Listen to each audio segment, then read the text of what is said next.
any in recent memory. Tonight in Las Vegas, such a meeting between Julio César Chávez and Medrick Taylor.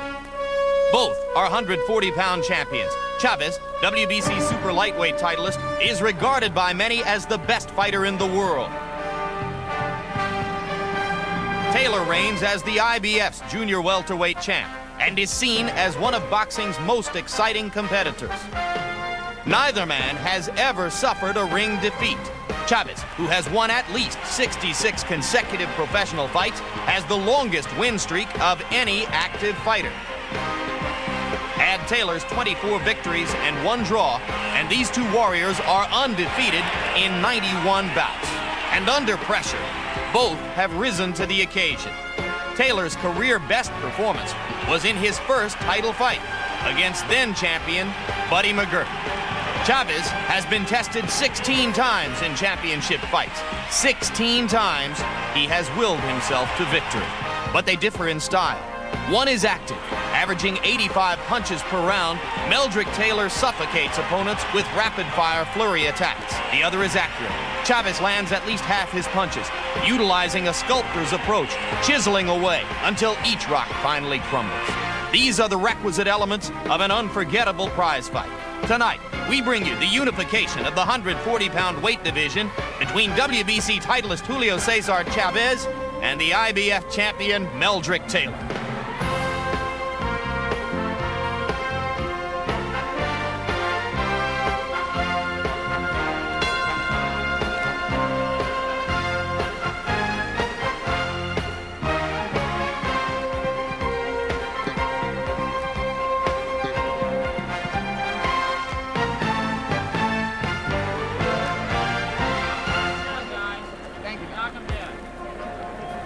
Tonight, World Championship Boxing comes to you live from the Las Vegas Hilton, where HBO Sports presents a 140-pound title fight unification between two undefeated champions, the IBF's Medrick Taylor and the WBC's Julio César Chávez.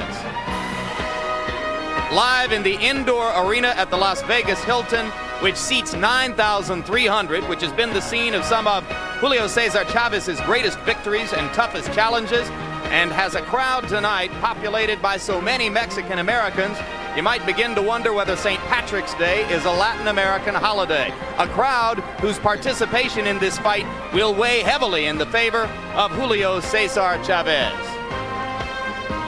Hello again, everybody. I'm Jim Lampley. It's our great pleasure at HBO Sports to bring you what we call and what other experts have called the greatest little fight money can buy. A bout between two extraordinarily talented, undefeated champions whose styles seem to be perfect foils for one another. As we turn to our HBO boxing analyst, Larry Merchant, it's worth noting that despite Buster Douglas's big upset over Mike Tyson in February, which was a big surprise, we had been looking forward to this bout for a long, long time. And both fighters are aware of the expectations. Could the bout collapse a little bit under the weight of all this excitement?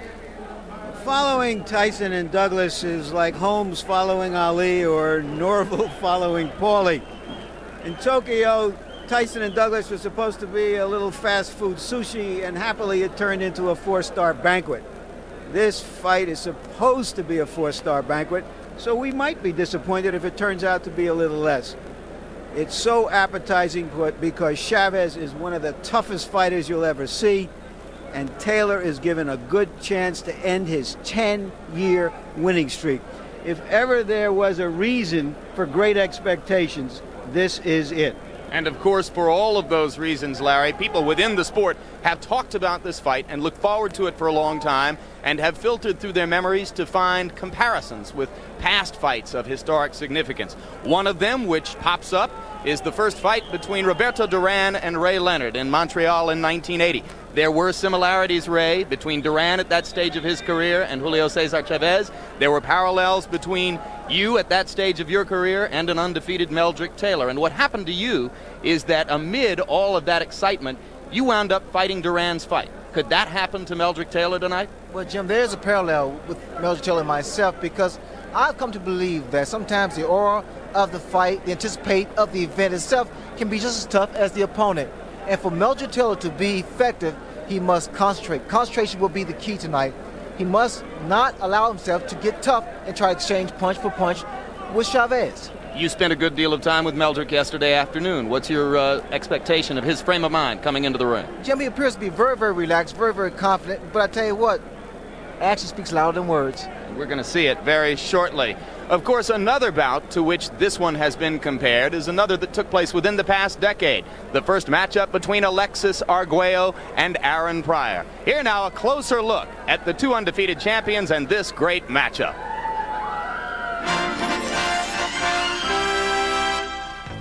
Tonight's fight is the climax toward which Meldrick Taylor and Julio César Chávez have been working for the past 2 years.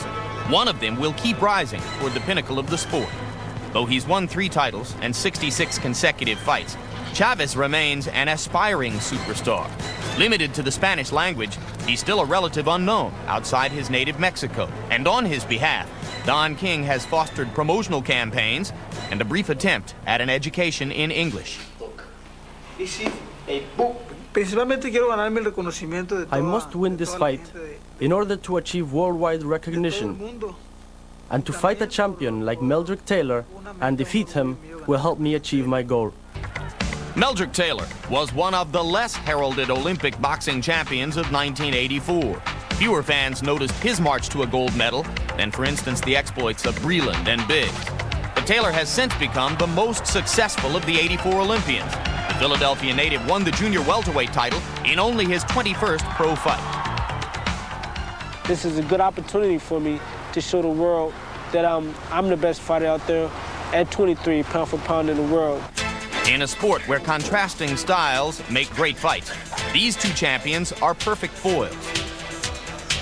Chávez likes to fight inside, where he combines body punching with excellent defense to wear down his opponents and break their will. Meldrick Taylor relies on lightning speed and classic footwork to get off ahead of his opponents. I have the quick hand speed, good lateral movement, good mobility. I see Chávez as a great pressure fighter, good combination, relentless fighter. But I see me offsetting that attack.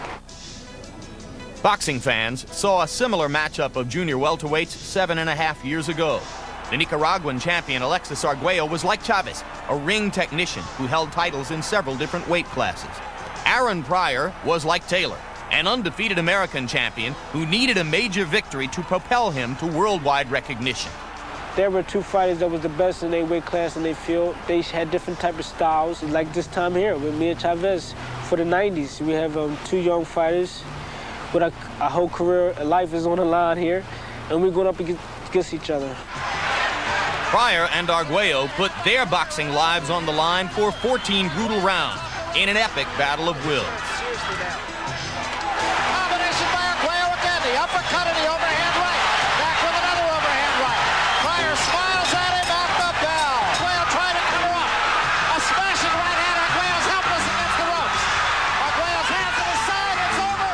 Aaron Pryor has retained his junior welterweight championship. Arguello slumps to the canvas. We're supposed to fight because we love the sport and we like the challenge. Is what it feels to defeat another human being with the same brain capacity, with the same boxing skill, you know, and then you become the winner. That's the great thing. Desperate determination is what made Pryor Arguello 1 a ring classic, and what may make this fight a carbon copy, especially since Chávez has come so far without ever tasting defeat. I've always had in my mind that in the ring, every opponent is a champion, and I am a human being like anyone else, and one is always exposed to defeat. Fortunately, I've always prepared myself consciously 100%, as each one of my fights leads to bigger and more important fights, and I think that's why I have remained undefeated. Meldrick Taylor has also benefited from a champion's desire. My will probably prevail in this fight. Chávez is a great champion. He's determined. He has a lot of pride also. But I just think that extra little bit of will just to do anything it takes to win and just bring out the best. See, I'm a fighter that rises to the occasion. You know, if I have a challenge out there and somebody said I can't do it, or I have just got doubts about me, I'm going to do it. No doubt about it, I'm going to do it. If Chávez and Taylor's confrontation is anywhere near as pulse-quickening as the 1982 Pryor-Arguello epic, fans will demand a rematch, as they did for Pryor and Arguello just 10 months later. It's almost like deja vu. Only about 3,000 miles to the west. Oh, Arguello's down! Arguello's down in the first round! And the crowd urging Arguello on. A right cross by Arguello landed. Another right. He's got Pryor on the rope. Pryor's fired. Here goes Pryor again. Oh, what an uppercut to the chin of Arguello. Arguello's in trouble. He's down. He's down on his right knee, and he goes to the seat of his pants. That's it. It's all over. I went to the floor the third time, and I felt that I didn't want to get hurt. I said, I accept my defeat. This man is better than I am. I called the referee just still to keep counting. Arguello never recaptured the champion's determination he lost in that 10th round. Pryor later relinquished his title and has since been treated for drug dependency. But past history poses no distraction to Taylor and Chávez. Youth, great rewards, and the spotlight of the present belong to them tonight. If I defeat Medrick Taylor and the fight is not made with Héctor Camacho, then I will move up and pursue a championship in the welterweight division. I'm at the beginning of the prime of my career, and I think I'm going to really excel in this fight. And it's going to propel me as the best fighter pound for pound in the world. It's going to make me a superstar. Great fighters need great opponents to sharpen their edges. Chávez needs to defeat an American star like Taylor to achieve the recognition here he already enjoys in Mexico. Taylor needs to beat a lionheart like Chávez if he wants to be boxing's next box office superstar. When champions meet, high drama usually follows. And now we bring you back live to the indoor arena at the Las Vegas Hilton, where every seat is filled as HBO Sports brings you World Championship Boxing, the 140-pound unification between Medrick Taylor and Julio César Chávez. It's scheduled for 12 rounds. And now once again, for more on this scintillating bout, HBO Sports boxing analyst Larry Merchant. True story. Years ago in Philadelphia, two hotheads came to blows on the job, and the Boxing Commission actually licensed them to settle it in a local fight club. Headlines in the Daily News told the story. First day, he called me a lousy bricklayer. Second day, he is a lousy bricklayer. The fight drew an overflow crowd and hundreds of telephone calls to the newspaper for the result. Why am I telling you this story now, and why am I telling you that since the 60s alone, 10 heavyweight and light heavyweight champions have either come from or trained in Philadelphia? It's to impress upon you the breadth and the depth of the tradition that Medrick Taylor represents, and to suggest to you that if anyone can beat a fighter like Julio César Chávez, it's a Philadelphia fighter, meaning a fighter with the will and the skill to survive its fabled gym wars. Medrick Taylor is a gold medalist, a champion, undefeated, and what underlines those credentials is that he is a Philadelphia fighter. Now back to ringside. Jim? All right, Larry, a comparison in cultures between Philadelphia and Mexico, a contrast in styles. Chávez, the more precise puncher, he throws fewer punches per round but lands a greater percentage than does Taylor, who tends to overwhelm opponents with a lot of activity. Which style would have presented you with more problems in the ring, Ray? Well, Jim, the guy that throws less punches but land with more accuracy, and that's Chávez. Of course, there's always a chance, though, that judges will be more impressed by the fighter who throws a lot of punches, even if he isn't landing quite as many. You never know if it goes to 12 full rounds, which it could here in Las Vegas. Now quickly, Ray Leonard, your tips of the night for both fighters. Well, Jim, as usual, is speed, speed, speed for Medrick Taylor, but also good lateral movement. That's the key, to not let Chávez get set. Always moving, never being a stationary target. He must move in and out. He can't afford to slow down because Chávez, that's his fight. He likes to get inside and wear your body down. So what he must do is in and out. Use that good speed of his. And I'll tell you one thing, Taylor is so quick, like here. Tremendous hand speed. So what Chávez needs to do is slow it down. And the best way to do that, Jim, is body shots. Work that body, slow that man down, get him in the corner, and take full advantage of that. But Chávez has a problem. He starts off too slow. And if he should do that and not be aggressive, he's going to find himself trailing on points. So Chávez needs to be aggressive and fight his fight. So that's a look at how those contrasting styles could play out in the ring. And right now, we await the entrance of the fighter with the 4th longest unbeaten streak at the start of his career of any fighter in professional boxing history. Julio César Chávez records 66 wins and no losses according to our accounting. Most boxing authorities give him credit for 68-0, but we've been unable to substantiate the validity of 2 victories that are on Chávez's record from early in his career in Mexico. 9,300 people in the arena, and unofficially, Hilton officials suspected yesterday that as many as 75% of those tickets may have been sold to Mexican Americans who can be expected to root for Chávez. I can assure you that there will be a little bit more noise tonight than there was from 30,000 fans in Tokyo for Tyson and Douglas. In fact, there was more noise at the weigh-in today than there was at that fight. And there you see perhaps the most impressive record of Chávez today. 16-0 in championship fights. Far, far in excess of any other reigning champion. Mike Tyson was just beginning to get within range of that record when his unbeaten streak in championship fights was stopped in Tokyo. And there is another of the impressive Chávez statistics, 4th best streak without a loss in the history of the sport, and the other 3 who rank ahead of him were all fighters from back around the turn of the century. So in the past 50 years, no professional boxer has begun a career and sustained unbeaten success for as long as has Julio César Chávez.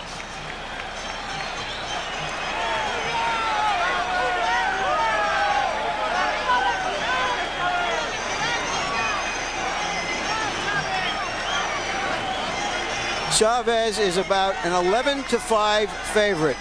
A couple of hours ago, the odds were down to about 8.5 to 5.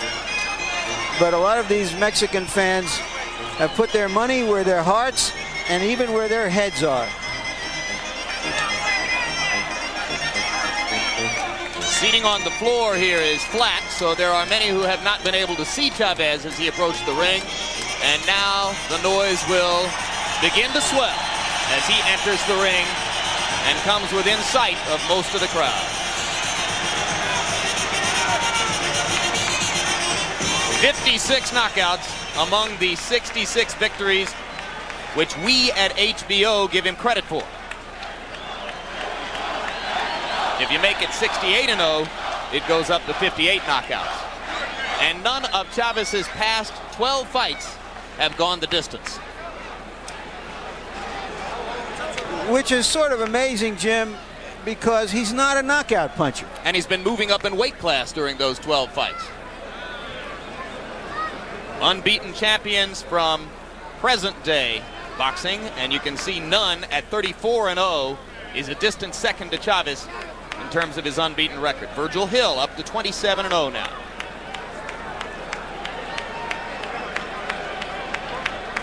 But it takes enormous consistency to win every time for as long as Chávez has been able to do it against quality opponents in 3 different weight classes.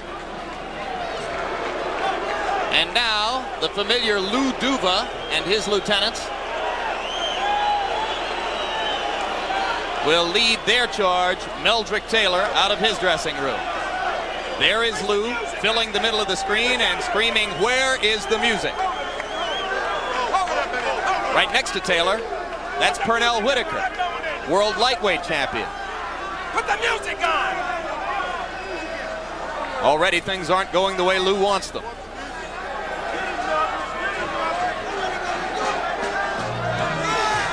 All right, Lou Duva is happy now. Lou Duva is an emotional guy, and he makes emotions work for him with his fighters. They know he's backing them in every conceivable way. He is so animated that there's a tendency among casual fans to think of Lou sometimes as a bit of a buffoon. But don't let all the antics fool you. He knows what he's doing. You know what I find interesting is the fact that normally you walk to the ring, your song is always upbeat. But this song is Ray Charles, very, very slow. America! It's interesting, I tell you. And carrying the American flag into the ring is #1 ranked heavyweight contender Evander Holyfield. An Olympic teammate of Taylor's. Well, Holyfield holds the flag for his buddy Meldrick Taylor.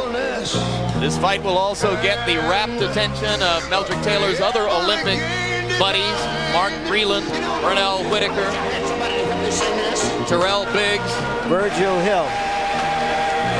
Pretty good graduating class. Not bad at all. Almost as good as the one you graduated from, Ray. It's been so long, I forgot, Larry. Well, Ray Leonard, of course, was a classmate of Howard Davis and the Spinks brothers in winning his gold medal at Montreal. And now we take a look at Meldrick Taylor's record, the only mild blemish, a draw with Howard Davis in what was probably the best performance of the latter stages of Howard Davis's career. And only the 12th professional fight of Taylor as well. He's had some big wins over Buddy McGirt, Robin Blake, more recently a tough fight with Courtney Hooper that was more of a challenge than most expected it to be, but he was coming off of a long layoff from a knee injury. Tail of the tape, the two fighters are almost identical in size. A 1/4 pound weight advantage for Meldrick Taylor, a 1/2 inch height advantage for Julio César Chávez, but basically they will present the same physical picture to each other in terms of size and dimension. Jim, Taylor is a little bit stronger. Taylor looks more like a welterweight, I think. Chávez a little bit more like a lightweight, but Chávez has shown real muscle definition in preparation for this fight, more so than we've seen him. Punch statistics, Larry. And here is our statistical profile of how active these fighters are. And as you can see, Taylor throws a few more punches, but Chávez, who generally throws at close range, has a much higher percentage of success. Their styles also are reflected in the number of jabs they throw. Taylor throws more jabs. Chávez just pushes his jab out as an opportunity to get close to his opponent. Rules for the fight, combining the rules of the WBC, the IBF, and the state of Nevada. 3 judges scoring on the 10-point must. No standing 8 count, no 3 knockdown rule, and you can be saved by the bell in the last round only. Right now, let's go up to the ring announcer, Chuck Hull, for the pre-fight introductions. Good evening, ladies and gentlemen. Welcome to the Hilton Center of the Las Vegas Hilton Hotel, where tonight Don King Productions and Main Events Monitor Dan Duva, President, in association with the Las Vegas Hilton, presents World Championship Boxing. This bout is sanctioned by the Nevada State Athletic Commission, Dr. James Nave, Chairman. The commissioners at ringside this evening are Dr. Elias Ghanem, Dwayne Ford, Jay Nady, and Luther Mack. The executive director of the Nevada State Athletic Commission is Chuck Minker. Representing the IBF at ringside this evening is Mr. Al Goodman, and representing the WBC at ringside is Mr. Bobby Lee of the state of Hawaii. The officials assigned by the governing bodies for the next bout of the evening, the judges will be Chuck Giampa, Jerry Roth, and Dave Moretti. The timekeeper will be Mike Morabito. Counting into knockdowns, Al Bisick. The attending physicians at ringside, Drs. Flip Omansky, James Game, and Al Capana. And your referee is Richard Steele. This is the main event of the evening. 12 rounds of boxing for the unification of the WBC IBF 140-pound championship. Introducing, in the red corner, fighting out of Culiacan, Mexico, weighing in at 139 1/2 pounds, with a professional record of 66 wins, no defeats, with 56 KOs. He is the WBC Super Lightweight Champion of the World, Julio César Chávez.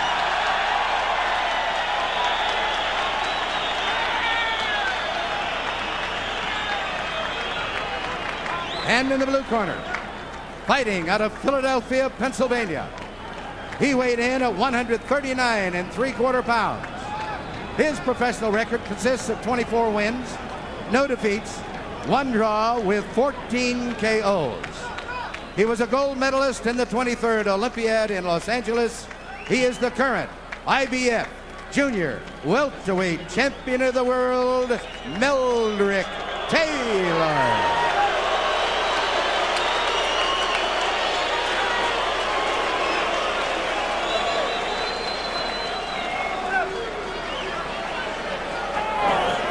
Okay, you guys, I spoke to both fighters in the dressing room. I'm cautioning again. Tell them both to obey my commands at all times. All right? Watch the low blow, the rubber punches. Okay? Shake hands. Good luck. The two things to watch right off the bat are, will Chavez come out faster than he normally does? Will Taylor be able to avoid serious exchanges? Let's go. I'm so excited I could watch these guys fight for 3 straight days. Through all of his training, Meldrick Taylor trained with a circle drawn in the middle of the ring. Lou Duva urged him to stay inside there and not go near the ropes. When he goes near the ropes, even if he may look good doing it, he is doing exactly what his corner won't want him to do. Well, they had what they call the zone, fight in the center of the ring, not allowing Chavez to corner him. So you should see a lot of movement from Taylor. Customarily, Chavez does not throw a lot of punches in round 1, but he has promised, as Larry Merchant pointed out, to start faster this time.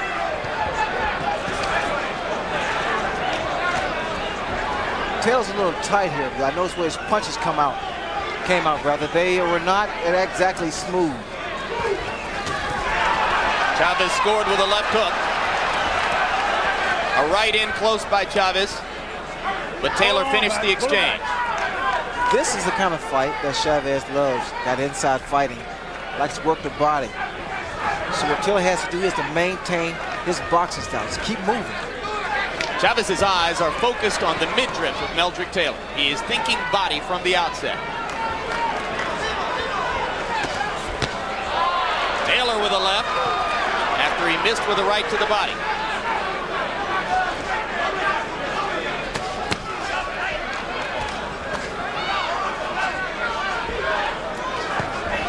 For both fighters, the jab is a strategic rather than an offensive weapon. They're using it to set up other punches, not to do damage or to score heavily. Good countering jab by Taylor as they finish that exchange.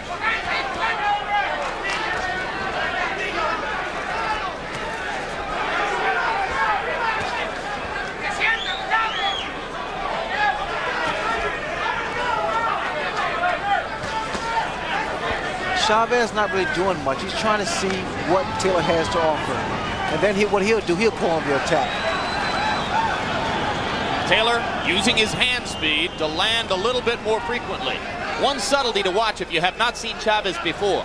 He has extraordinary capacity to keep his eyes open inside and find targets amid heavy infighting. That's concentration. That's what it takes.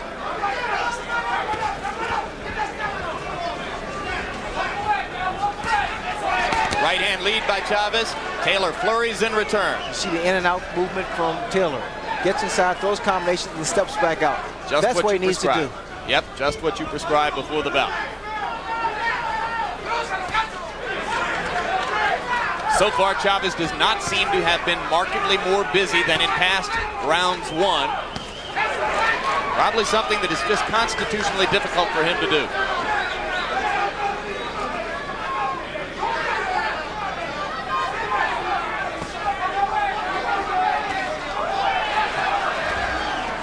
Taylor starting with the jab. Chavez is using more right-hand leads.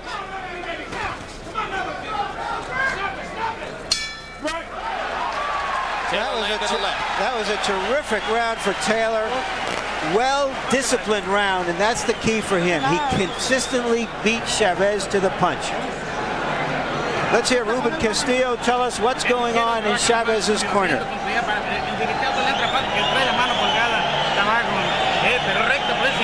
Throw your right hand aloft. You got to respond immediately. 2 jabs. You go first. You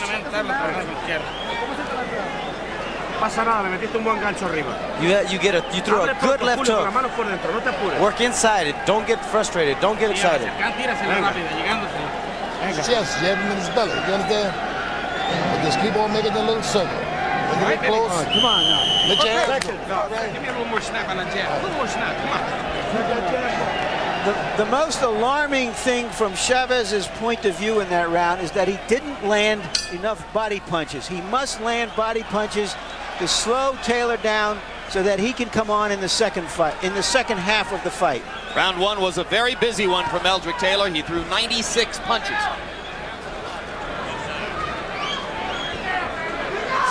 They also instructed Taylor to snap that jab, bring it back, because you see the right hand of Chavez. He's trying to counter that jab. And it's difficult to do that if you throw two jabs.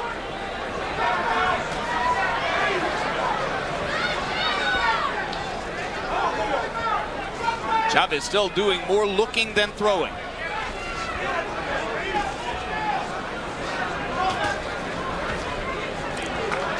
That's the kind of, Jim, that's the kind of fight that's going to be good for Taylor. To frustrate Chavez.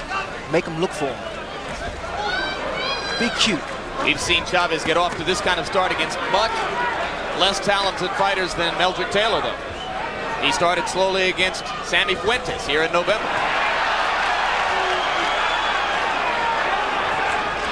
And Taylor finishing exchanges inside, using his hand speed.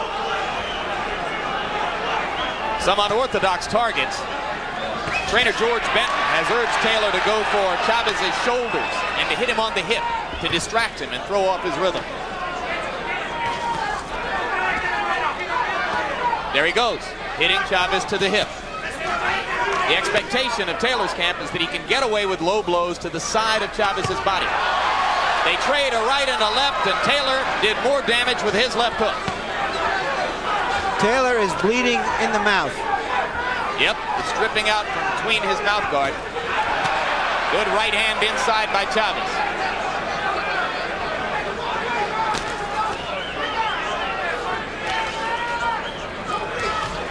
The right hand of Taylor constantly drops. I think what's happening here is the fact that because he's been able to land so many punches in the first round, he's gotten a little comfortable here.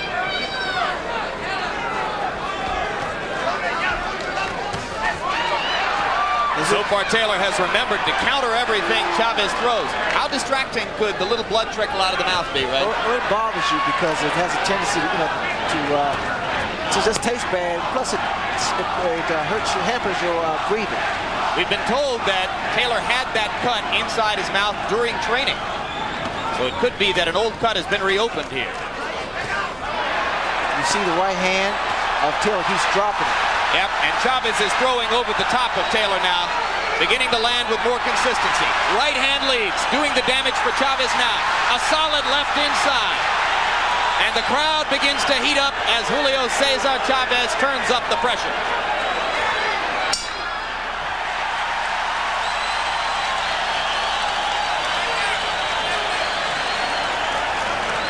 These are going to be hard rounds to judge.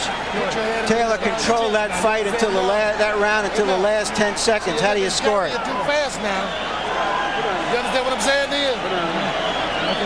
Now you ain't having no problem, are you? Now look, hey man, don't let him carry you so fast. You understand? The guy's carrying you too fast. He's backing you up too much. Hey man, you got to get down and kind of dig in a little bit. You understand what I'm saying to you? You listening to me? Huh? Now get under some of them punches, right? And start to jab him at his chest. Put that up back. All right, I got it. Okay. Okay. No. Keep that jab. Here's an exchange from early in the round. They're at close quarters. Chavez with a right, Taylor right back with a left. Well, for the first 5 minutes and 50 seconds, we watched a poised and confident Meldrick Taylor controlling the bout with his speed. But then in the last 10 seconds of round two, Julio César Chávez began to penetrate his defenses. What you see here is actually... That was a slip, not a knockdown. Chavez is trying to... He's dictating the tempo of the fight. He's making Taylor fight his fight at his tempo.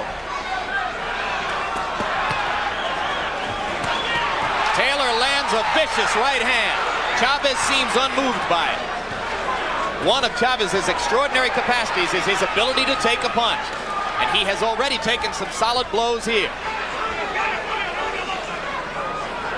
Ray, in that combination, he did what you were talking about before. He threw 3 or 4 punches and then he got out of there.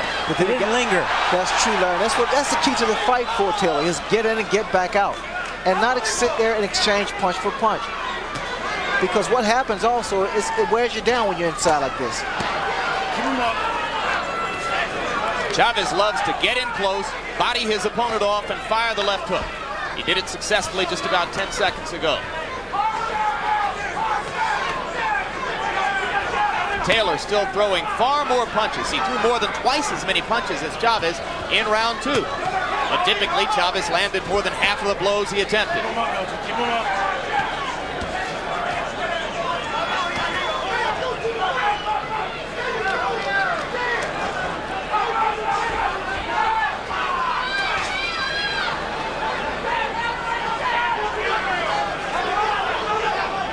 The surprise to me, Ray, so far is that Taylor has been landing many more body blows than Chavez.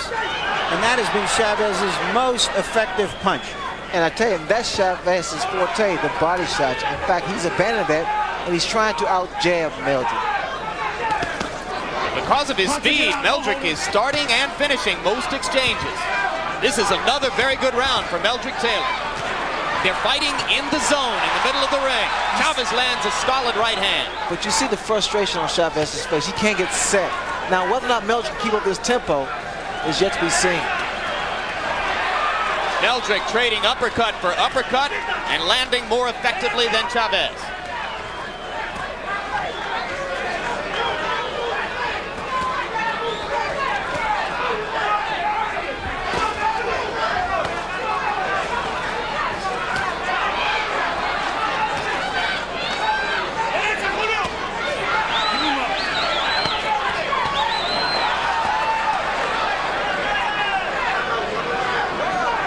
Chavez still boring in, coming straight forward against Taylor's flurries.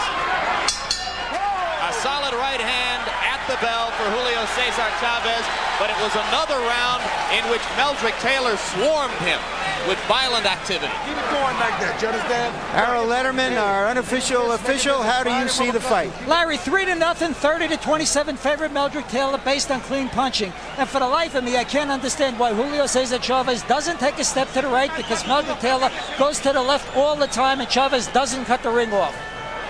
And I have the same score, although the second round could have gone either way. Stand there with him. Go punch for punch with him. Let's go.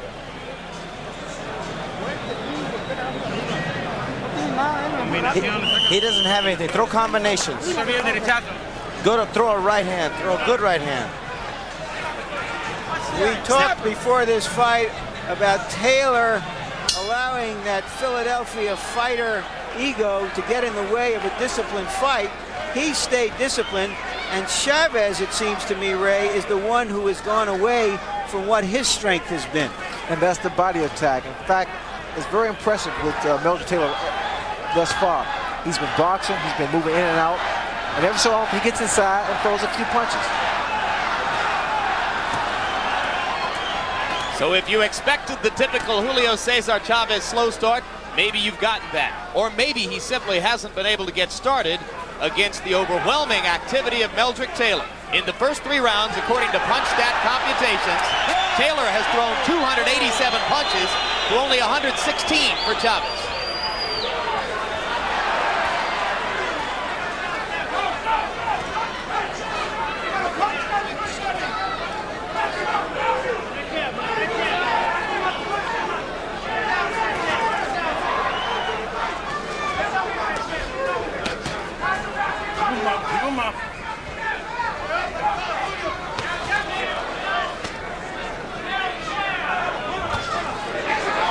Good right hand lead by Taylor. Still trading 4 blows to 1 for Chavez. Chavez tries the left inside. Taylor comes right back. And Chavez simply hasn't been able to get Taylor to the ropes a single time.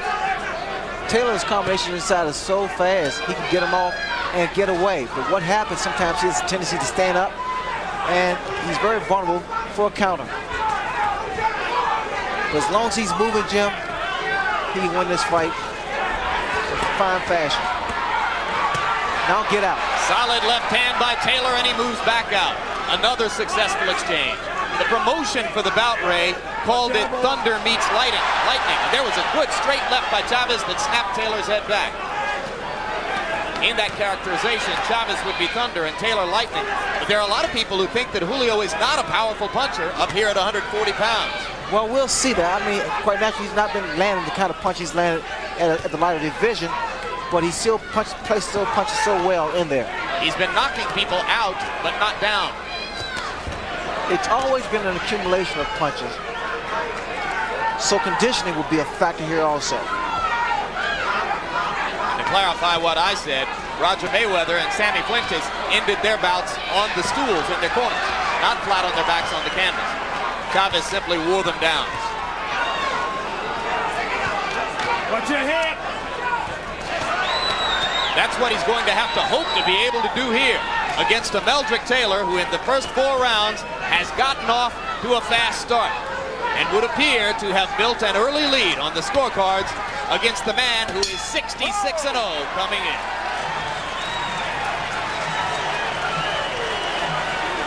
Now you're boxing beauty. How you feel, baby?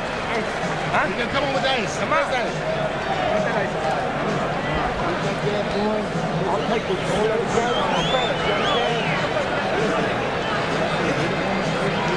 On the hips and on the shoulders and on my arms. You understand me? So you don't miss. You got me covered? Now just settle down. Settle down. Don't let the guy carry it too fast. You understand? Leave it up there. Put it right on. Put it right on. You're boxing beautiful out there. You have to throw punches and back this guy up now. I don't want this guy stealing the rounds off him. You hear it? Yes, you know, when you get nailed, come back. Mira, que le entra también. Eso es. Eso es. Él se olvida de subir la mano cuando te mete abajo. Keep your hands up. Throw the combinations down.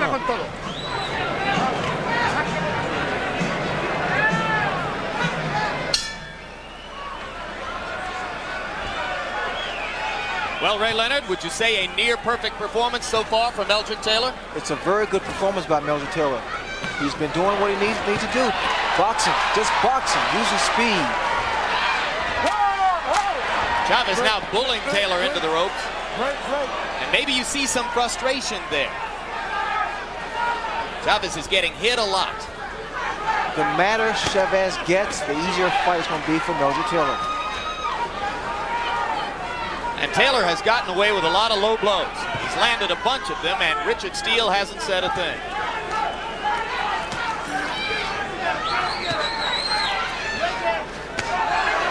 Right hand lead by Chavez lands. Taylor comes back with an uppercut. We'll look to see if Chavez will follow his corner's orders and throw double left hooks. Chavez is looking for Meldrick Taylor's head. That's not an easy target.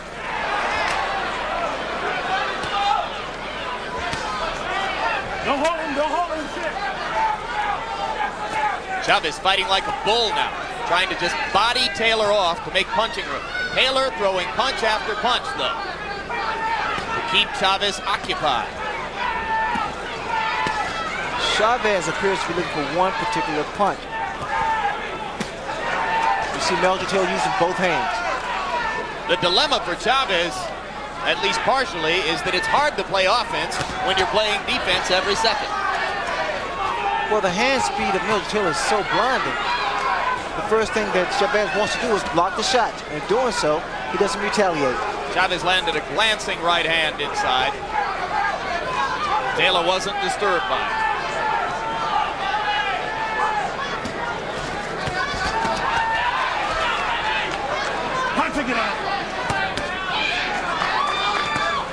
Again, Jim, this kind of fight, this inside fight, it wears a fighter down.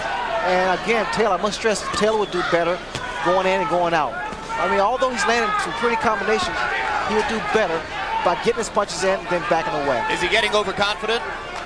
Well, he's finding that he's able to land so many punches. He's gotten very, very comfortable in there. But he's doing a tremendous job, too. Is it possible, Ray, that he's getting a little tired to stay outside and that he's trying to get rest in there? It's better for him to be on the outside, Larry, to get that breather. And within the last 30 seconds, Chavez has landed 3 solid left hooks inside. Taylor comes back with a bristling uppercut. And another flurry for Meldrick Taylor. This is the way Meldrick Taylor can steal the round. Throw those combinations before the bell ends.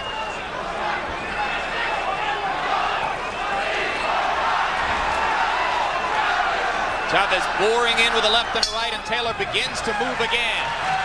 And as round 5 comes to a close, Meldrick Taylor throws his gloves skyward in celebration of his performance so far.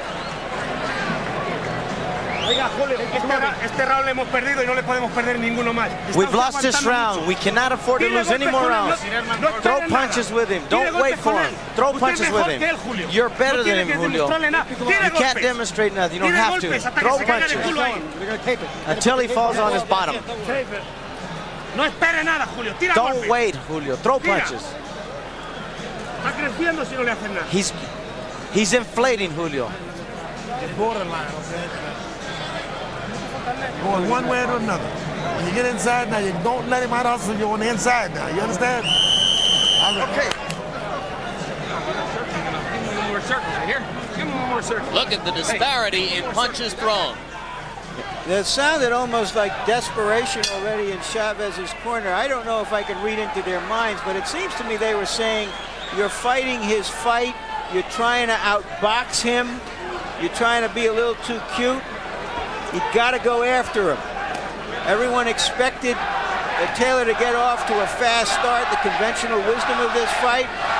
But it doesn't appear at this point that Chavez has done enough damage to Taylor to slow him down significantly in the second half of the fight. But there may have been a subtle trend, Larry, in the last minute of round 5. Chavez landed 3 solid left hooks inside. If he can get that weapon going, it's the one which would be most likely to bring him back.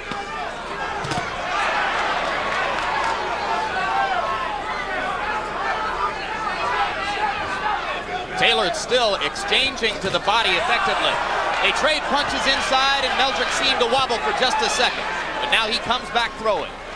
There's a slight swelling under the left eye of Meldrick Taylor. And every once in a while, we see a little trickle of blood out of Taylor's mouth. That doesn't seem to have bothered him.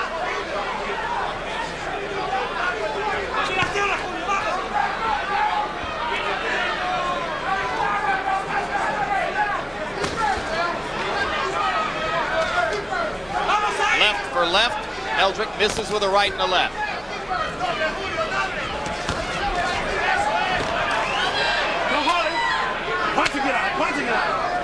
Chavez is not getting the kind of leverage he's used to getting against fighters when he can back them up against the ropes. He's never faced anyone with the speed of Meldrick Taylor, and the speed has definitely bothered the rhythm of Chavez. Chavez not throwing the type of body shots that he's known for, and in doing so, he's allowing Meldrick Taylor to get so many combinations off, 2, 3, 4 punches before he lands one.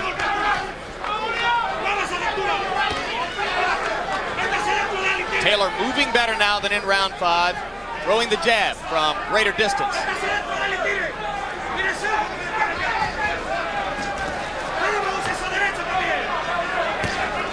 Right hand lead solid on the face of Chavez. Julio César dropped his hands for a second.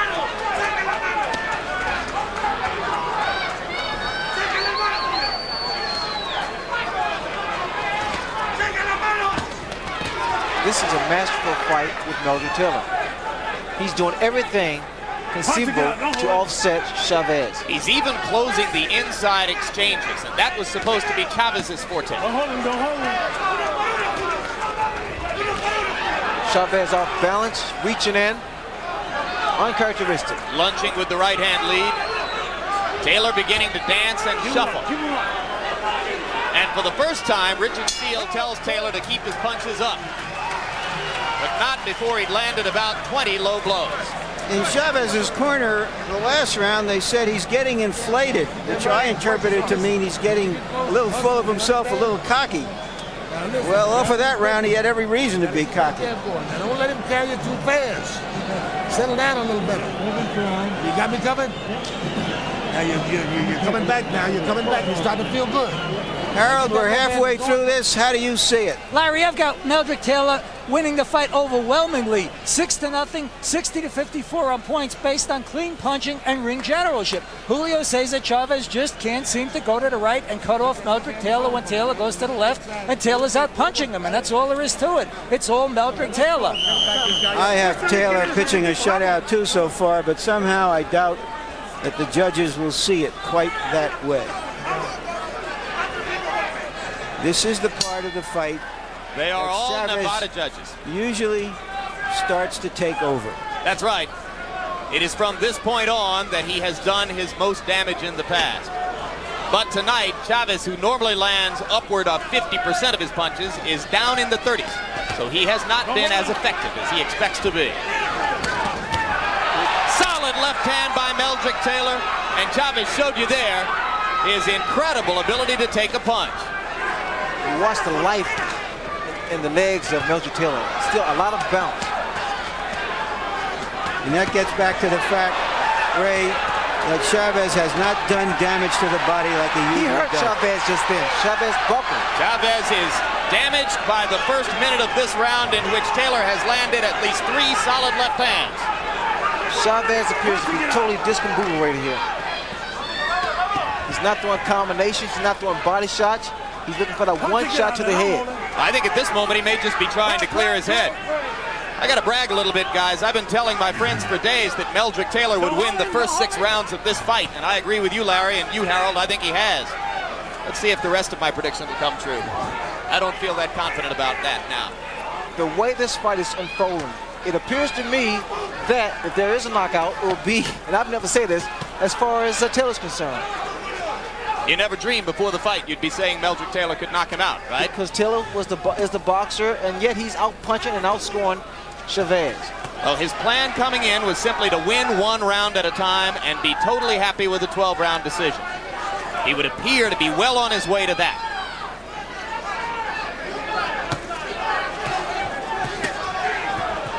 Just to clarify, the rest of my prediction was that Chavez would turn it around in the second half of the fight and score a TKO in about the 11th. Like I say, I don't know if I have much confidence in that right now.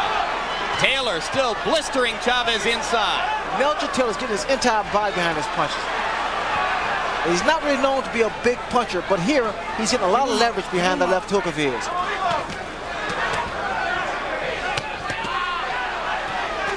It's hard to imagine Taylor being more effective. Hard to imagine him doing a better job of rising to the biggest occasion of his career.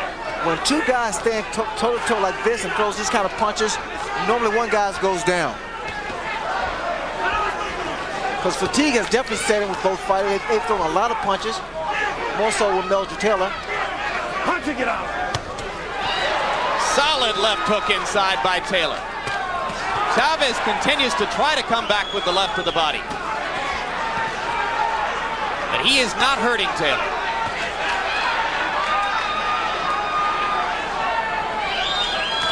This would appear to be the deepest, darkest situation of Julio César Chávez's long career. You saw them touch gloves after that round. There's great respect between them.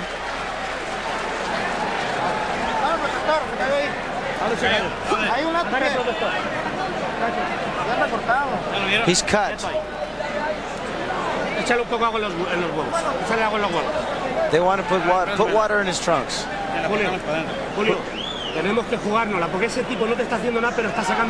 You've got to go out. He's not doing anything. Throw 3 punches. All right, let's watch some of Taylor's action here. Every good Philadelphia fighter I've ever seen has thrown great left hooks. And Taylor is no exception. He can really throw the left hook. And the right ain't bad either. And according to PunchStat computations, Chávez's connect percentage was way down to 32%. He only threw 72 punches in the round compared to 103 for Taylor, who connected on nearly half of them. Meldrick isn't just winning the fight. At this moment, he is dominating it. Let's go. Let's go. Get out. I'm told they were 15 seconds late on the bell for the last round, and it lasted 3 minutes 15 seconds. That comes from our production truck. Keep him up. Keep him up. Correct that. I am now told that the last round was the proper length of 3 minutes, but that the between rounds period was slightly longer than the normal 1 minute.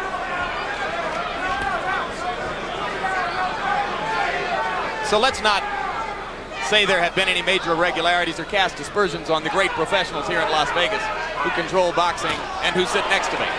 Good overhand right by Meldrick Taylor.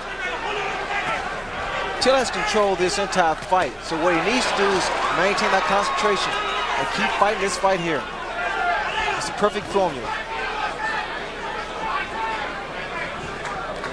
There is swelling around both of Meldrick Taylor's eyes, and a cold compress was applied to what may be a small incipient cut under his left eye between rounds.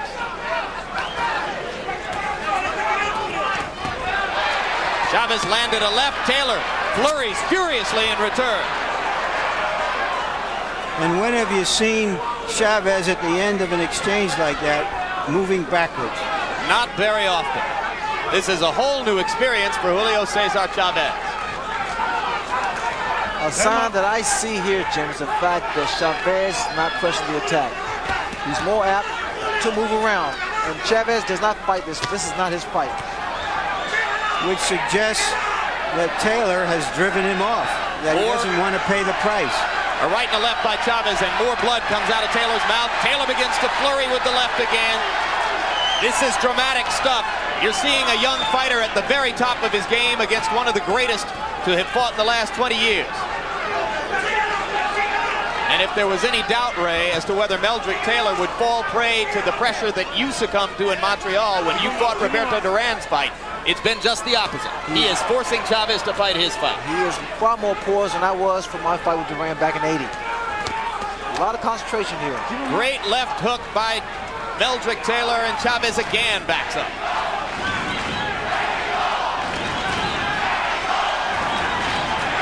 Crowd chanting Mexico, Mexico, trying to lift Chavez up.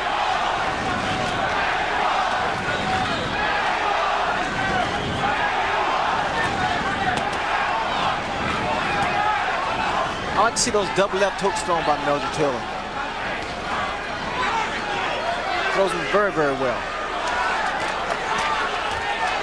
Now there's something you never saw. Meldrick Taylor motioning Chavez to come to him. As if to say, come here, you're an easy target for me.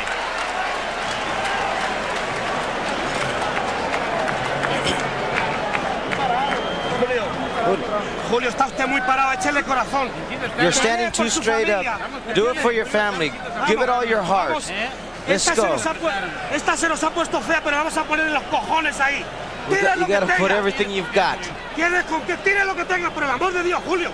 Tire lo que For the tenga, love coño. of God, throw everything you've got, Julio. Usted es grande. Vamos arriba de él.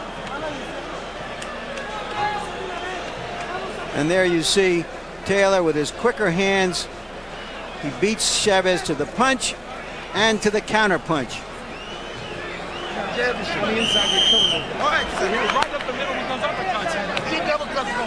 They've gone to the whip very early in Chavez's corner. Yeah, when the cornermen start saying, for the love of God, they know how desperate the situation is. Taylor lands a right-hand lead to start the round off. Taylor went straight for Chavez. It's incumbent on Taylor not to give Chavez an unnecessary chance to get back into this. Look at the speed of Meldrick Taylor's flurries. Reminiscent of a young Ray Leonard. I love those combinations, Jim. He gets them in. It's so beautiful. He puts them together very well. And one thing those combinations do, it takes the crowd out of the fight for Chavez, because from a distance you can't see if any or all of those punches have landed. They come so many, and very few of them are stopped or blocked by Chavez. Chavez still looking for that one big punch. He's just not getting a chance. He's standing in the middle of the ring where Taylor wants to fight. He hasn't been able to get him to the ropes, and he's being outpunched 2 or 3 to 1. And still outpunched to the body as well. If you've just joined us, you're in the middle of the 9th round of a classic performance by a young fighter on the threshold of greatness. Meldrick Taylor, coming into this bout an underdog against the unbeaten Julio César Chávez, has completely dominated Chavez with hand speed and vicious infighting.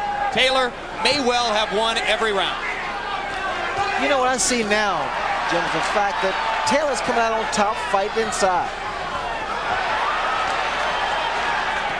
and few expected that. He's done it with commitment, hand speed, superior strategy.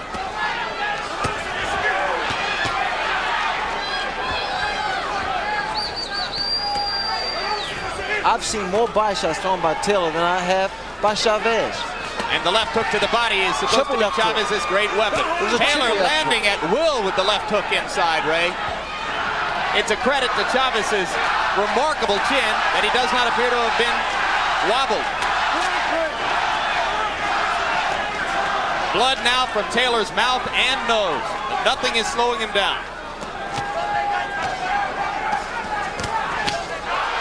Chavez with a right hand that woke up the crowd for a second.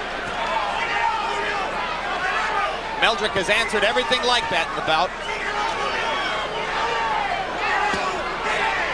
Savage left hook to the body by Taylor. And another. And what you see here again, Taylor's going through the body with two hands. He's been nothing short of great in that category.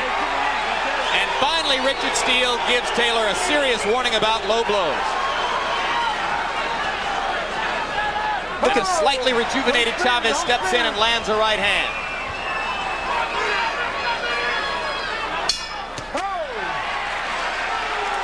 Gentlemen, if Chavez was a champion and Taylor was a challenger, I would say right now that Chavez has to win his title back. Ahora sí, este es el hombre que yo quiero. Ya se bajó todito, Julio. Este es el peleador que yo quiero, Julio. Aprovechar ahorita, Julio. Go for the opportunity. He is slowing down. Clean his face, put in Vaseline. For your family, Julio. Un esfuerzo más que lo tenemos. Yo sé que es muy duro, pero tú eres más macho que él. Harold, we're 3/4 of the way through this fight. Envelope, please. Larry, I've got it 90-81, 9 rounds to nothing in favor of Medrick Taylor. In rounds 5, 7, and 9, Medrick stood on the inside and just outfought Chavez at his own game. And in the 8th round, he backed him up. I mean, I think it's all Medrick Taylor. I think Julio has lost a lot of the snap to his punches. Let's go, Sergio, let's go, let's go. It's a test of will as well as skill. I don't think either man's will has cracked yet.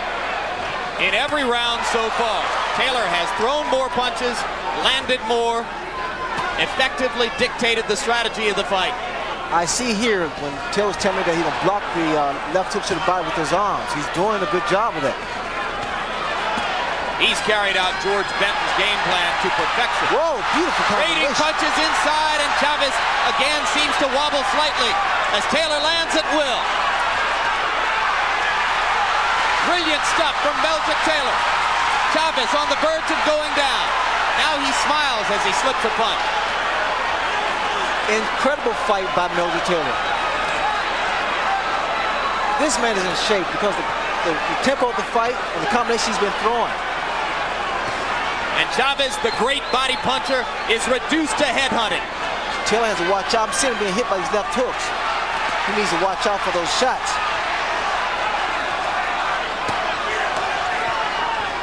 So I'm watching the effects of the punches. When Taylor lands a punch, he rocks Chavez, but also Chavez is able to rock Taylor. Go home.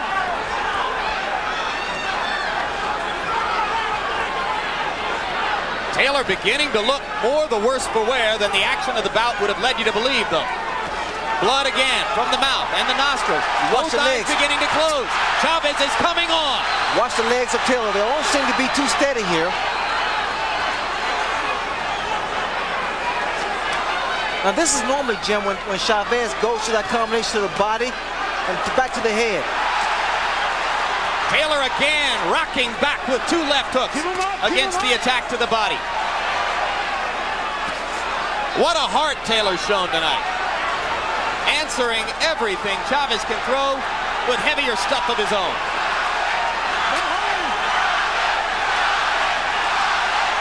Crowd tries to become the 3rd man in the ring. The arms of Taylor is starting to go down now. He's starting to drop now.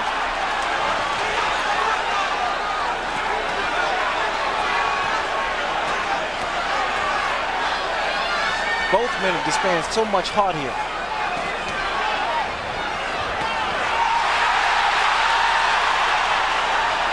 Chavez finally seizing the initiative for the first time. And for the first time, there's a mild air of danger for Meldrick Taylor. But he still comes back with flurries. Keep him up, keep him up. Right now, it's like who wants it the most. But you can never question Julio César Chávez's desire. We see two real champions here tonight.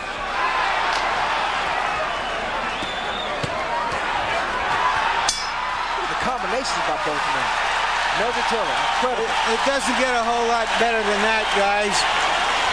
Angelo Dundee, the famous trainer, is here. He said to me earlier today that Chavez is the toughest fighter he has ever seen, bar none. And you can see just how tough he is if after those first 9 rounds, he can come back at Taylor like this. Don't back off this guy too much because you get hit, you understand?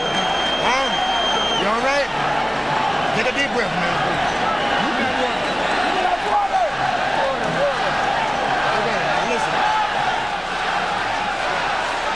This is that exchange earlier in the round, and Taylor landed 2 hard punches.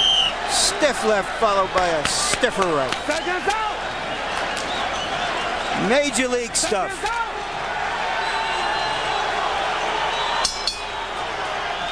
Again in round 10, Taylor threw more punches, landed more punches. But Chavez shows a commitment which is rare and exclusive to great champions. What's going to be interesting in these next 2 rounds is to see how Taylor handles this, because this is the toughest fight he's ever been in. Whether there's fatigue, whether he can stand up to this great champion who is just not going to give up. It's impossible to conceive that Chavez is in any way disillusioned about the necessity of a knockout. He's got to knock Taylor out to win this fight. Watch your head. Keep him up.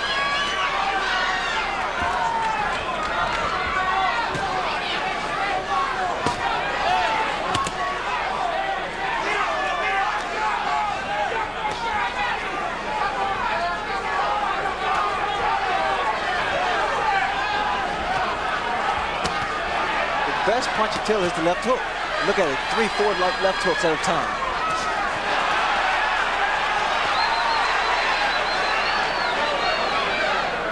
The left hook, as Larry told you, a Philadelphia staple. Remember Joe Frazier? Watch your head.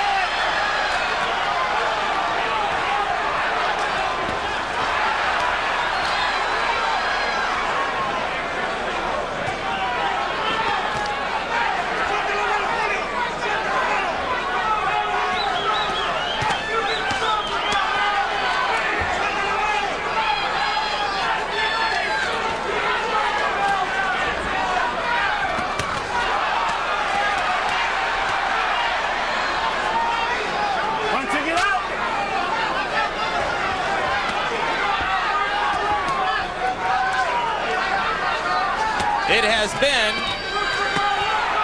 78 years since a fighter began his professional boxing career with as many or more consecutive wins than Julio César Chávez. Right now, the 66-0 record, which was such a landmark in the history of the sport, the best in the last 78 years, is in serious jeopardy. As round 11 comes toward a close, Julio César Chávez must begin to contemplate the reality that he's got 3 minutes in which to produce an unlikely knockout, or he will see his streak end before thousands of his countrymen. The impressive thing, he's still seeing combinations thrown by Meldrick Taylor. Here in the 11th round, incredible. 2 hard punches at the bell after a furious round like that. And Taylor was woozy and almost went to the wrong corner. He doesn't have a lot left, Larry. Julio, tienes que jugártela este round. You've got to go for this round. When the bell rings, you've got to go throw your punches. Tú lo puedes noquear todavía, Julio. No, this is the last round. The whole fight is 5 minutes. This round depends on you need it now. You need this round. No, the fight is hanging on this round here, Mel. This is Okay, champ, this is the last and final round. The man called you. No. Nobody called you. The man called you. No. You want to be champion of the world? You want everything? Vamos, campeón, vamos. Come on, champ. Julio, tú eres más fuerte que él. You're stronger than he is, Tú champ. eres más que él, vamos. You're more than he is. Seconds out. Seconds out. Harold, how do you have it? Larry, 9-2, 108, 101. Meldrick Taylor, I think he's on his way to a unanimous decision. If you're a fight fan, get ready for 3 minutes of high drama now as a desperate and determined Julio César Chávez tries to take out a fading and battered Meldrick Taylor, who has completely dominated him through most of the fight. Both of Taylor's eyes are closing. The blood continues to flow from his nose and his mouth, but if he stands up, he wins. And he's a warrior. Look at him. He's trying to stay there and trying to apparently push Chavez out. Play it safe and box.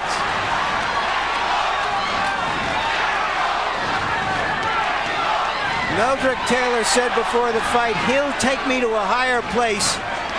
He's and there he right has. now. He's there right now, Larry. No question about it. Well said.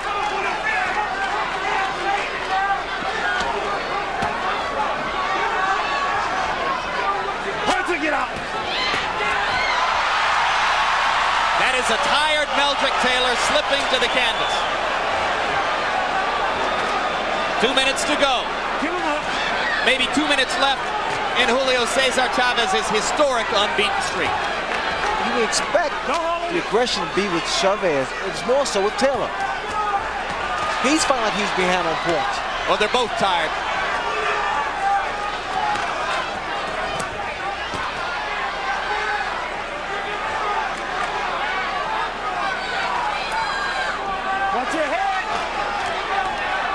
But you're right, Ray. It doesn't appear at this moment that Chavez has the stuff to get it done. More pawing than punching now, at a time when he needs the best.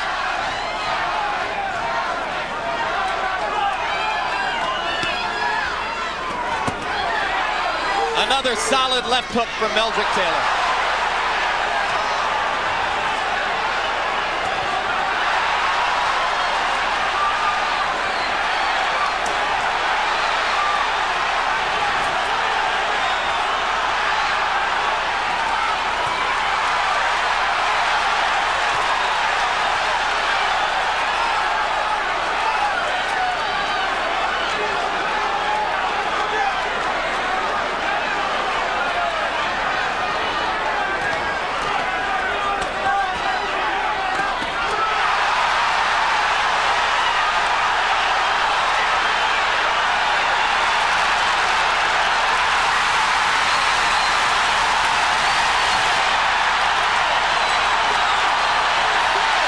If he gets up, he probably wins the fight.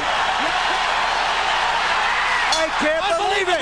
Unbelievable. Richard Steele stopped the fight with fewer than 5 seconds to go. You're going to watch Lou Duva go crazy now. You're going to watch Lou Duva go absolutely berserk. This is one of the most unusual calls by a referee in the whole history of the sport.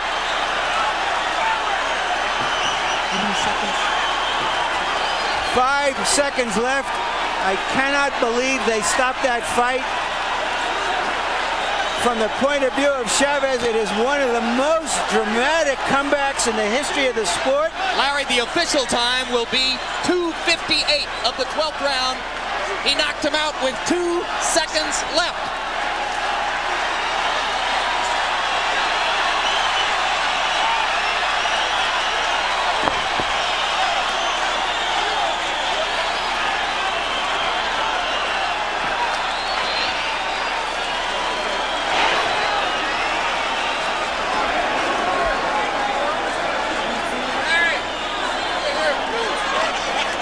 Ray Leonard, do you believe it?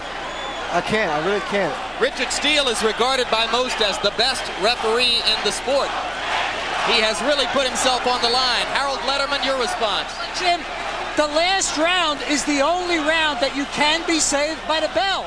okay? But the referee obviously doesn't know how much time is left in a round. That's right. Had not Steele stopped the fight, it's very likely that Meldrick Taylor may have won a decision. But the last round is the only round in which you can be saved by the bell. Very, very interesting.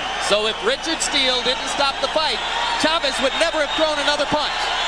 Had the judges had Taylor ahead on the scorecards, as we did, Taylor would have won the decision. Very interesting. There's very little question of that, Harold, unless they were watching an entirely different fight. Here's another look.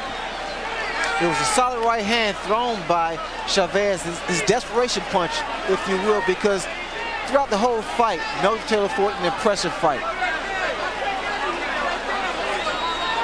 The left hook set him up for the right hand. And Meldrick trying to hold himself up, get hit by a solid right hand, and goes to the canvas. Now, here's where Steele makes a critical decision. Taylor was up. My memory tells me by the count of 4, Ray. I think it was 5. He was up. You're right, it was 5, 7, 8, 9. Now he looks at him. Are you okay? And stops the fight. You notice Meldrick looking at his corner for instructions. He couldn't answer Steele when Steele asked him if he was okay. Is that what's critical, Harold? That's the point. Meldrick Taylor did not respond, and that's very, very obvious. And when you're the referee, if the guy doesn't respond, you have no choice but to stop the fight, because Meldrick Taylor could have been very, very seriously hurt. Therefore, Richard Steele made the right call without question. That is Steele's criterion here. Exactly. If you see it again, Taylor looked at him but didn't say a word and then looked away. Right. He didn't respond to Steele's question when Steele said, "Are you all right?" There's no doubt that Richard did the right thing. The man could have been seriously hurt. It's a shame that it had to happen, but I agree 100% with the referee in this case. All right, I think Larry Merchant may be ready to talk to Richard Steele. They're standing in front of a camera right now, and Larry's nodding at me, and yeah, let's go. Larry with Richard Steele. All right, I'm with Richard Steele, the referee. Richard, you described the end of the fight and why you stopped it. Well, Larry, I stopped it because, you know, Meldrick had took a lot of good shots, a lot of hard shots, and it was time for it to stop. I'm not the timekeeper. I don't care about the time. When I see a man that has enough, I'm stopping the fight. Did you ask him a question? Did you ask him what his name was, where he was? Anything to find out whether he could have gone on, which turned out to be another 2 seconds in the fight? No, I didn't ask him a question. I asked him, was he all right? And I didn't hear him say a thing, but I was looking at his condition mainly. That's what I was interested in. Given the stakes of the fight, given the tide of the fight, should you have looked back and seen where Chavez was? Should you have given this man in a fight this big a chance to survive? There's no fight worth a man's life. I don't care what it is or how many I do. When I get tired of seeing a guy getting pound, and I think he had enough, I'm going to stop him. Thank you very much, Richard. Now back to you, Jim. And right now, let's go to ring announcer Chuck Hull for the official particulars. Ladies and gentlemen, referee Richard Steele stops the bout at 2 minutes, 58 seconds of the 12th round. The winner and now holder of both the WBC and IBF 140-pound championships from Culiacan, Mexico, Julio César Chávez.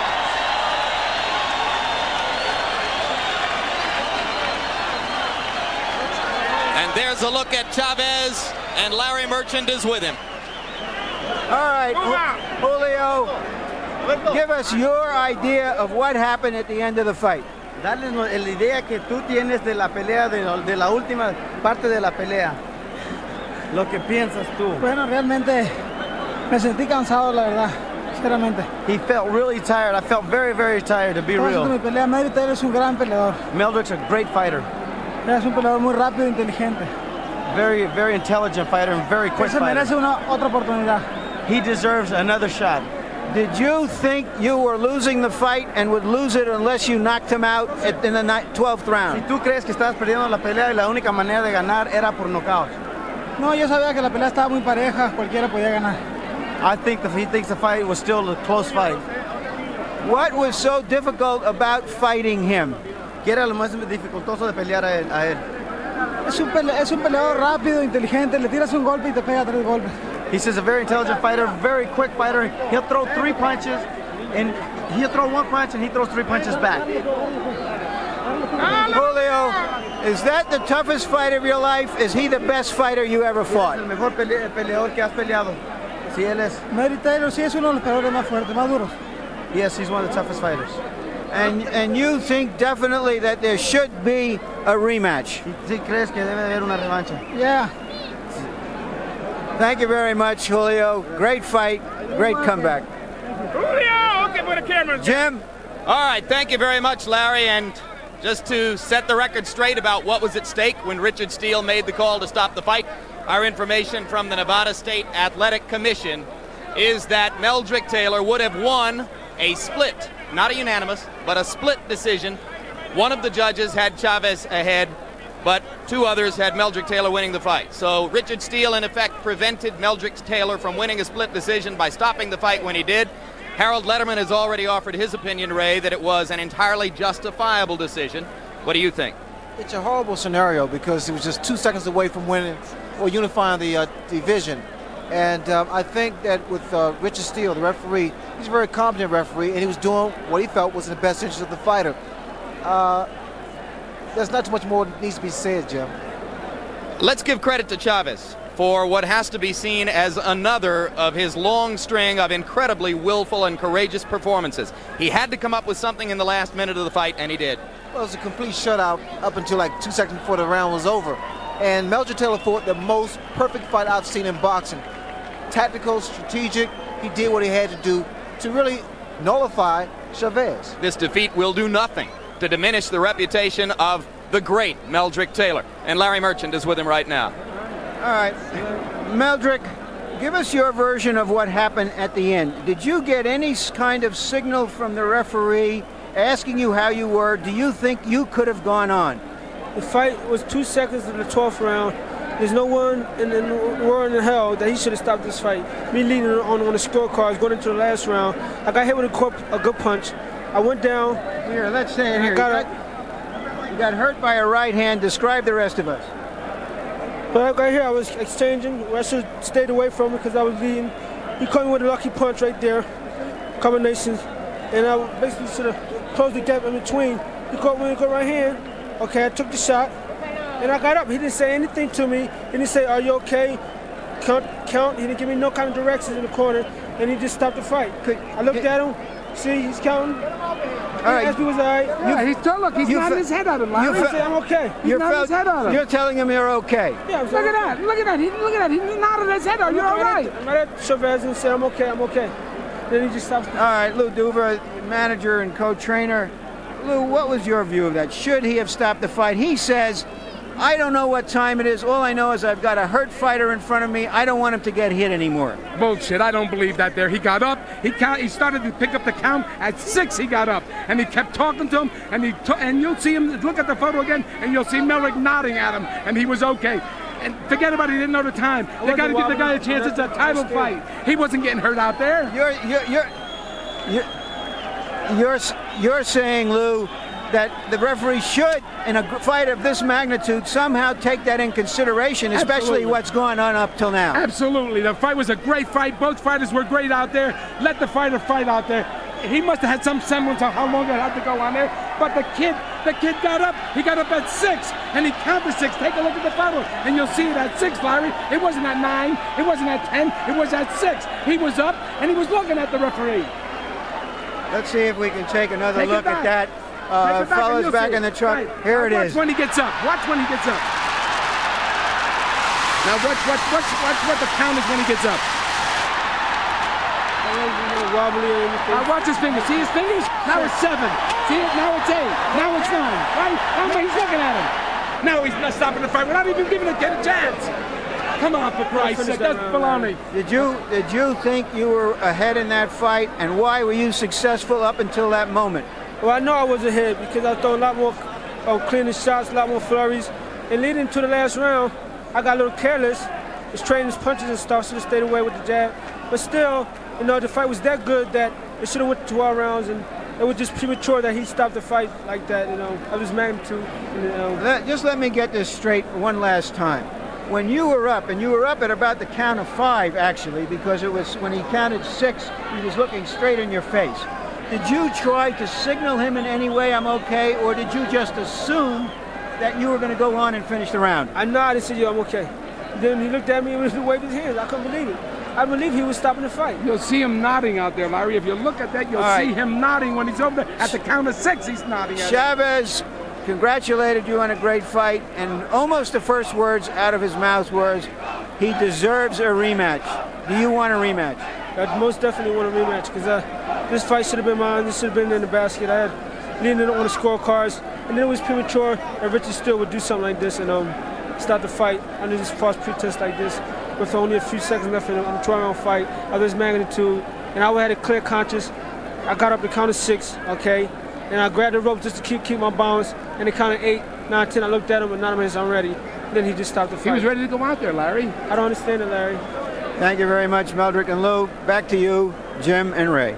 All right, thank you very much, Larry, and brilliantly done. You heard the talk there, Ray Leonard, about a potential rematch. Of course, there's been a lot of discussion as to what can happen in the future to either one of these fighters, perhaps moving up to welterweight to fight a Marlon Starling, perhaps going back down to lightweight to fight a Pernell Whitaker, or most likely meeting each other. And let's campaign right now. I want to see it again. You want to see it again? Big time. I want to see it again. What will this do to the frame of mind of a Meldrick Taylor, who fought about as brilliantly as he could have been expected to fight and wound up losing on a knockout in the last 10 seconds of the fight? Is it going to discourage him and set him back, or is it going to give him more incentive to increase his greatness? Viewing Meldrick Taylor tonight, I'm led to believe that he's going to be even greater, even faster, stronger, and even more confident, because this kind of fight here only makes a fighter better. After what happened to Chavez tonight and the punishment he took through these 12 rounds, what could he do to turn the tables and come out and be more effective against Taylor the next time? You know, they say styles make fights, but then again, Meldrick Taylor made the fight. He did his thing. He outpunched Chavez, he outscored him, he threw body shots. He was doing everything that normally Chavez would do. I'm very impressed. I tell you, I'm very impressed with Meldrick Taylor.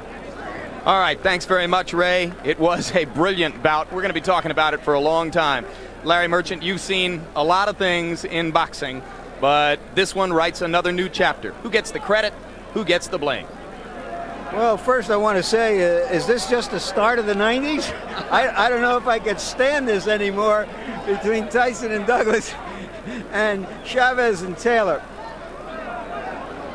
Earlier I tried to say in any number of ways how tough a man Julio Cesar Chavez is. I told you how Angelo Dundee said he was the toughest fighter he'd ever seen. I said, tougher than LaMotta, tougher than Marciano, tougher than Frazier. He said, the toughest I've ever seen. After all the punches he took in this fight, to still be able to find somewhere in the depths of him the strength and the will to finish that fight that way, even if Richard Steele had allowed it to go on and if Taylor had won the fight, is simply amazing. I think Richard Steele made a mistake. I think that in an event of this magnitude, you cannot dismiss what has gone on in the past. You have to have some sense of where that round is. I believe that Taylor could have endured. I think it was an injustice to him. No discredit to Chavez at all. I just think it was a mistake. Referees sometimes make mistakes, just as fighters do, and a big one. And just as we had a controversy that was a bogus controversy in Tokyo, I think this is a real controversy, but the winner is still the winner. But this is a controversy which is going to build and kindle, rather than diminish, interest in a sport which you have so accurately called the theater of the unexpected, and which was once again the theater of the unexpected here. We're going to see a rematch of this as soon as both fighters can get ready to do it and make the deal, I think. You know, at the top of the show, I said how we were expecting a 4-star banquet. And along about the middle of the fight and into the 8th and 9th rounds, it seemed to me, well, we are seeing two great athletes really give everything they have and show us technique and courage, but it lacked the drama. But boy, by the end of it, I guess we've now got about a 5-star banquet. Yeah, no question about it, indeed. Thank you, Larry. Thank you, Ray. It was a privilege, as always, to work with the two of you. And as Larry suggested, sometimes you get a chance to build up huge expectations for an event, and the event not only lives up to those expectations, but surpasses them. Those are the moments in sports which are longest remembered. We expected, we asked for, we promoted a great fight here tonight. We saw a brilliant performance by Medrick Taylor, which ended in defeat. We saw a less effective performance than usual from Julio César Chávez, which ended in the 67th victory of his so far unbeaten career. It was chapter 1, and only chapter 1, of a drama which promises to play into future chapters.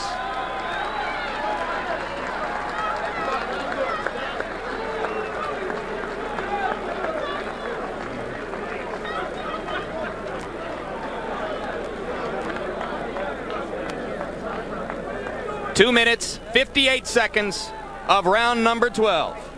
Medrick Taylor's demise at the hands of Julio César Chávez. To be continued. Stay tuned immediately following HBO's World Championship boxing coverage for One Night Stand, Charles Fleischer on the East Coast and Lean On Me on the West Coast.